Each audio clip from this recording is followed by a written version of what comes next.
بكم يا اهل السلام. معايا عندي بصارة في البيت وعايز اعملها سندوتش والواحد جعان. البصارة دي انا عاملها طبعا الظهر، بسم الله ما شاء الله. بروح جايب البصارة كده، احلى سندوتش بصارة تاكليها بسم الله ما شاء الله. تروح انت جايبة نص ليمونة كده يا قشطة مع معلقة خل، وتروحي جايبة كده سندوتش البصارة وحاطة فيه حلقات بسم الله ما شاء الله، حلقات البصل كده، وكل وعيش يا باشا مع نفسك بسم الله ما شاء الله. احلى سندوتش بصارة،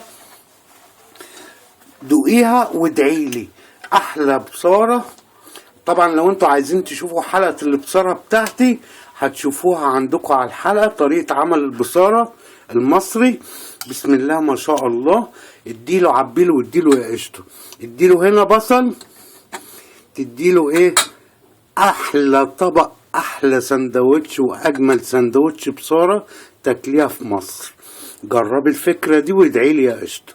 شايفين الجمال والحلاوة؟ سندوتش البصارة. البصارة معمولة من الفول والفول معمول من البصارة. يلا يا قشطة وبالهنا والشفا يا جميل. شايفين الحلاوة الحلاوة بسم الله ما شاء الله. احلى سندوتش بصارة تعمليها بنفسك، دوقيها ورد عليا في التعليقات ايه رأيكم في احلى سندوتش بصارة في مصر كلها. سلام.